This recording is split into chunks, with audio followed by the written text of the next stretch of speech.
त्याचप्रमाणे सनातन धर्माची पताका हे पूर्ण पुणे ग्रामीण जिल्ह्यामध्ये नव्हे तर महाराष्ट्रामध्ये ज्यांनी नेली ते दिलीपजी शेटे साहेब यांना विनंती असणार की आपण शुभेच्छा देण्यासाठी या ठिकाणी यायचे आहे.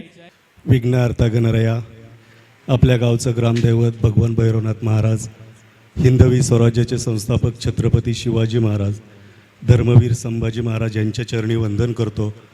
व्यासपीठावरती उपस्थित सर्व मान्यवरांना अभिवादन करतो. आज या ठिकाणी संजय शेठ थोरात यांचा वाढदिवस आहे. मी सनातन संस्था हिंदू जनजागृती समितीच्या वतीने त्यांना वाढदिवसाच्या हार्दिक हार्दिक शुभेच्छा देतो. त्यांच्या भावी आयुष्यासाठी शुभयश चिंतितो. संजय शेठचं या ठिकाणी सामाजिक व्यावसायिक हा परिचय आपण बघितला. माझ्या दृष्टिकोनातून मी जेव्हा देव देश धर्म या दृष्टिकोनातून संजय शेठ यांच्याकडे बघतो तेव्हा ते ह्या मनसर नगरीतील एक श्रीमंत व्यक्तिमत्व असं मला लक्षात येतं.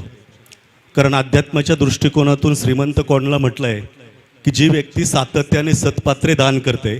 सत्पात्रे दानम धर्मशास्त्रामध्ये हा नियम आहे. म्हणजे सत्पात्रे दान म्हणजे संजय शेठचं मगाशी बाळासाहेबांनी पण सांगितलं की वाकेश्वर मंदिराचा जो सभामंडप आहे त्यांनी तो बांधला, परंतु कुठेही त्यांचं नाव त्यांनी पुढे येऊ दिलं नाही. सनातन संस्था असेल, हिंदू जनजागृती समिती असेल, त्यांचं सातत्याने आम्हाला सहकार्य लाभत असतं.